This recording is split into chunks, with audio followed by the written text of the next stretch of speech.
Hey,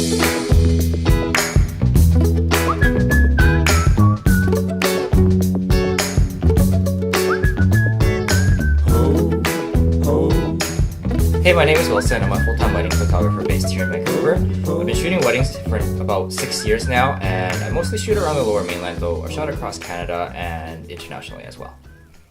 I've shot around 100 weddings now, and I really love what I do, and shooting in the Vancouver area is awesome. Today I want to talk to you about how to plan a wedding in Vancouver. So I'm going to talk about different vendors that I like to work with, various venues that I like to shoot at, and just a general timeline throughout the day. Outside of shooting weddings, I enjoy reading and working in my vegetable garden. I also enjoy traveling a few times a year. I mostly shoot weddings on Saturdays, though I do some Fridays and Sundays as well. And I also do the odd weekday weddings too. It's important to book your venue sooner rather than later because venues book up in advance pretty early. So I recommend booking your venue at least 12 months out. Once you got your venue booked, it kind of sets the flow of the rest of your wedding, so everything goes into place. Having your venue means you have your date, and then from there you can let your guests know, and then you can book your other vendors around that date.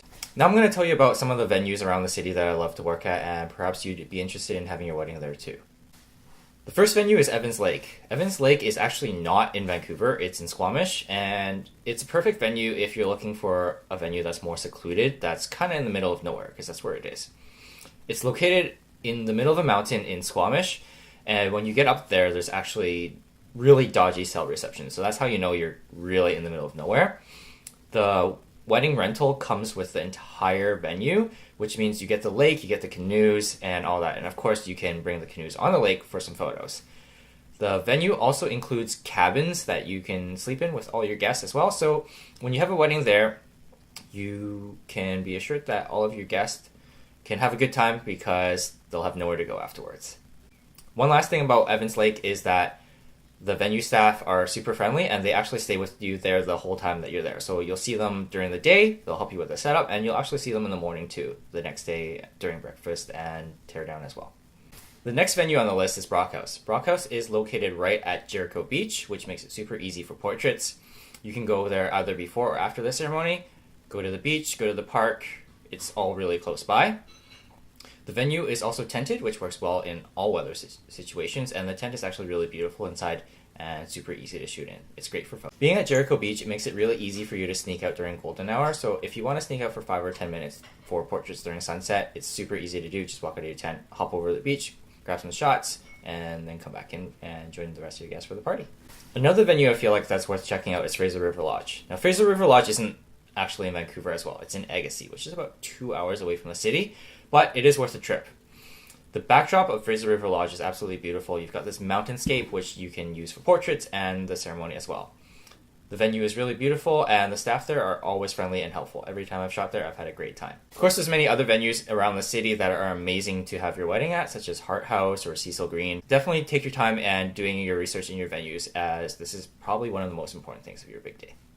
So living in Vancouver, there's a pretty good chance that it could rain on your wedding day, even if you have it in the summertime.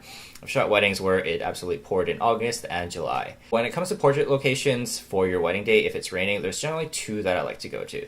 The first is the convention center. There's this big, I guess, undercover area, if you want to call it, next to Jackpool Plaza. That's a really good spot for portraits as it's nice, big, and open. The other spot that I like to go to is a spot at UBC. It's less common. It's this white sculptural structure thing that's at the Buchanan building, if you're familiar with it, and it looks really great in there. It's fully covered. Your wedding party can most likely fit in there if it's, I'd say, 4 people on each side. It's actually nice enough that I'll bring couples there if I'm shooting in that area, even if it's not raining, because it's a fully white sculpture, so you get a lot of light in there and it just looks really bright and airy in there. It's great. The thing that makes the biggest difference in your timeline is if you have a first look or not. If you have a first look, that means you'll typically do your portraits right after the first look. So you go first look, couples portraits, wedding party portraits, and then you'll go do your ceremony. If you don't have a first look and you see each other for the first time during the ceremony, which is totally fine, you'll do the portraits after the ceremony. So you do your couples portraits, your wedding portraits, and your family photos too after the ceremony. If you do a first look, you'll just do the family photos after the ceremony, and then you'll get to join your guests for cocktail hour. So the first look typically takes about 15 minutes, and most of that is actually setup time. I just want to make sure that you guys are placed in a good spot where not many people are around or no one's around, so that it's a really private experience, and also so that we have the best angles and you don't see each other inadvertently beforehand. Usually I'll get booked for 8 hours, and that is a pretty normal day for most photographers in the city. For an 8-hour day, I usually start at about 1 o'clock or so. I'll show up at the couple's place, or at the girl's place usually, since I'm a lead photographer. And I'll shoot any detail shots that they have, any gifts exchanges. They might do a first look with their parents or the dad. We'll put on the dress, get some shots of that. Hugs, kisses all around. It's a good time. So after the getting ready, if you are doing a first look, that's usually when you'll do it. If you don't have a first look, then you'll go from your getting ready, usually to your ceremony. So you head there a little early, settle in, let the guests get seated, and then you go into your ceremony. Ceremonies usually take about 30 minutes, depending on what kind of ceremony you're having. If you're having a religious ceremony, it can take longer. You're going to have to do your own research into that. After the ceremony, we'll jump right into family photos, which take about half an hour. It can take less, so about a month out from your wedding, I'll ask you for a family photo list. And with that list, I basically run off the names, and you've put all the names of everyone and all the combinations that you want to have photographed in there, and it's really quick and efficient. Another thing I'll ask you to do is find someone to gather people for me for the family photos, as I'm pretty much unfamiliar with everyone there, so it'll be really much more efficient if you have someone there to gather people. Cocktail hour usually happens after the ceremony and coincides with family photos. If you did do your first look, that means you'll get to join your friends and family for the cocktail hour. And if you didn't, that's when you'll go for portraits with your bridal party as well. Couples portraits, including the wedding party as well, can take about an hour. More is always better, but it isn't totally necessary. I'm really efficient in what I do, try not to drag things on too long, and we'll definitely get all the shots that you want and make sure that you're nice and comfortable when doing so. Reception usually begins once the guests have been seated. The MC will make some opening remarks before the couple makes a grand entrance. The grand entrance is usually just the couple, though it can include the wedding party as well. Actually, it's about a 50-50 mix, if I'm being honest with you. Once everyone's seated, we'll begin food. If you have, let's say, 80 to 100 guests or less, it could be fun to play some games to get your food. So you'll do some couples trivia, like questions about the couple, and you will go from table to table, or whichever table answers first, they'll be able to get their food. Now, if you have over 80 or 100 guests, I recommend not playing any games and just going by table number, as that's more efficient. Because if you do play games, the last table can kind of drag out and take a while to get their food. Once all your guests have gotten some food or they've fully eaten, you'll usually go into speeches. From speeches, you'll go into cake cutting and dessert, and if you have a lot of speeches, you'll do some speeches after dessert as well. Following dessert/cake cutting, you'll go into dancing. Dancing usually starts with a couple doing their first dance, and if you're doing a parents' dance, your mom and dad will join you for those dances.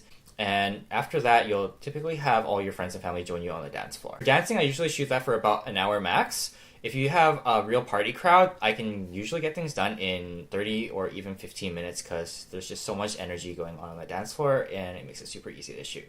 If you're doing a bouquet toss or garter toss, that can happen during dancing.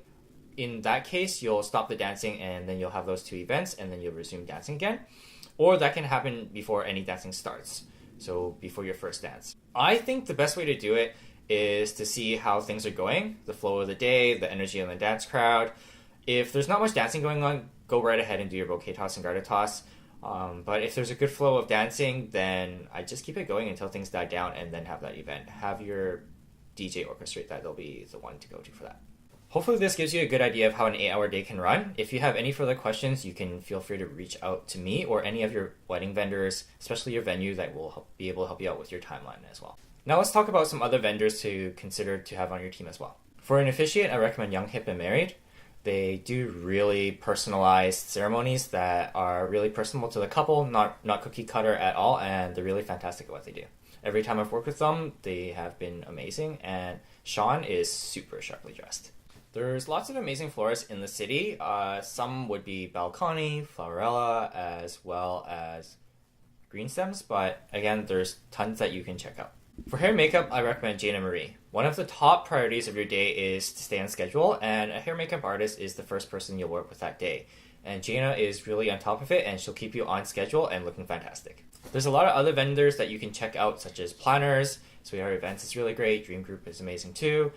Catering, I recommend the Lazy Gourmet or Cake. Cake and Giraffe is always fantastic. Her cakes are basically a work of art.